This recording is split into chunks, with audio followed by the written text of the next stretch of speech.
আসসালামু আলাইকুম। ইশরাত হেরিটেজের পক্ষ থেকে সবাইকে স্বাগতম। আমি আবারও চলে এসেছি নতুন একটা ভিডিও নিয়ে। আজকে আমি আপনাদের সাথে শেয়ার করব আমার করা নতুন আরও একটা হুপ ফ্রেমের ভিডিও। হুপ ফ্রেম বা হুপ এমব্রয়ডারি যেটাই বলেন না কেন, সেটা কি আপনারা নিশ্চয়ই জানেন। আমি এখানে দুইটা কালারের সুতা মিক্সড করে নিয়েছি, একটা ব্লু কালার আর আরেকটা অ্যাশ কালার। এখানে আমি কিছু গোলাপ ফুল সেলাই করে নিব। এই সেলাইটাকে আসলে মাকড়সা সেলাই বলা হয়। মাকড়সার জাল যেভাবে বুনন করা হয় ঠিক একই প্যাটার্নেই এই সেলাইটা করা হয়। ছোট্ট ছোট্ট কিছু গোলাপ ফুল আমি এখানে সেলাই করে নিয়েছি। ডাল ফোর কীভাবে দিতে হয়, একটা পাতা কিভাবে সেলাই করতে হয়, আমি এর আগে ভিডিওতে সেগুলো আপনাদের সাথে শেয়ার করেছি। হুপ ফ্রেমের সৌন্দর্যের জন্য আমি কিছু ছোট ছোট গুটি সেলাই করে নিচ্ছি। এই ফ্রেমটা করার জন্য আমি বেশ কিছু কালারের সুতা ইউজ করছি। এই যে আমার এই গুটিগুলো দেওয়া হয়ে গেছে। এরপর আমি হালকা বেগুনি কালারের সুতা ব্যবহার করছি। দেখতে পাচ্ছেন আমি কিভাবে এই সেলাইটা করতেছি।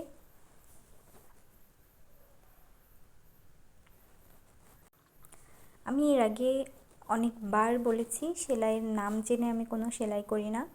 একটা ফ্রেম তৈরি করার জন্য যে কালারের সুতা বা যে সেলাইটা দিলে সুন্দর দেখতে লাগবে আমি ঠিক সেগুলাই করি।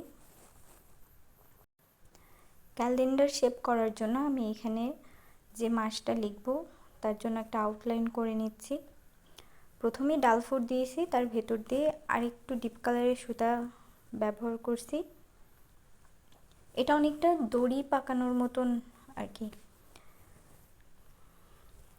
অ্যালফাবেট কিভাবে স্টিচ করতে হয় আমি এর আগে ভিডিওতে দেখিয়েছি, তারপরও এখানে ছোট্ট করে দেখিয়ে দিচ্ছি।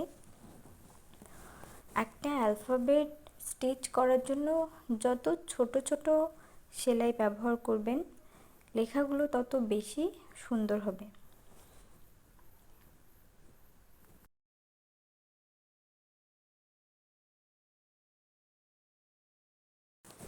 সপ্তাহে 7 দিনের প্রথম অক্ষরগুলো আমি স্টিচ করে নিচ্ছি।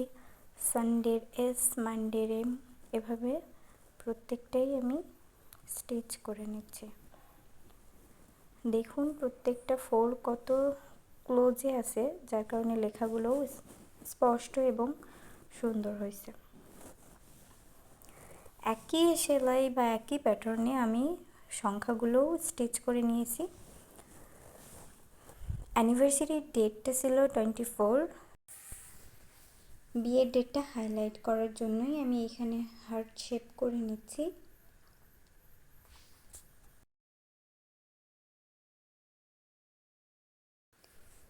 মিনি এই হার্ট শেপটা দেখতেও মাশাআল্লাহ কিউট হয়েছে। হ্যাপি ম্যারিজ লাইফ লেখাটাও আমি একই প্যাটার্নে স্টিচ করে নিচ্ছি। আমি এখানে ব্লু কালারের সুতা ইউজ করছি। লেখাগুলোতে ডিপ কালারের সুতা ব্যবহার করলে লেখাগুলো অনেক বেশি হাইলাইট হয়, বুঝতেও সুবিধা হয়।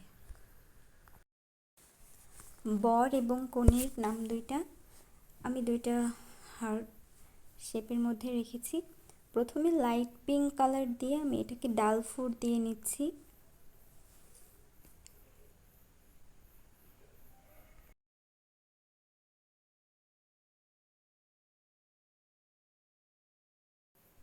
দুইটাই আমি একইভাবে সেলাই করে নিয়েছি। এরপর ডিপ পার্পল কালারের সুতা দিয়ে আমি ওর ভেতর দিয়ে আর একবার করে ফোর তুলে নিচ্ছি।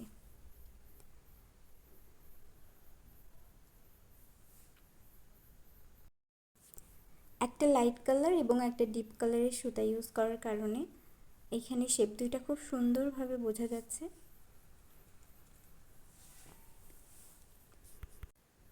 আমি আমার হুক ফ্রেমে সব সময় ছোট্ট ছোট্ট এই পার্লগুলো ব্যবহার করি। এগুলা আসলে ব্যবহার না করলেও হয়, কিন্তু আমি আমার ফ্রেমটাকে আরেকটু সুন্দর করার জন্য, একটু গ্লেজি করার জন্য আমি এই পার্লগুলো ব্যবহার করি। ভিডিও শুরুতে আমি যেই গোলাপগুলা সেলাই দেখিয়েছিলাম, আমি ওই গোলাপেও এই পার্লগুলো ব্যবহার করি।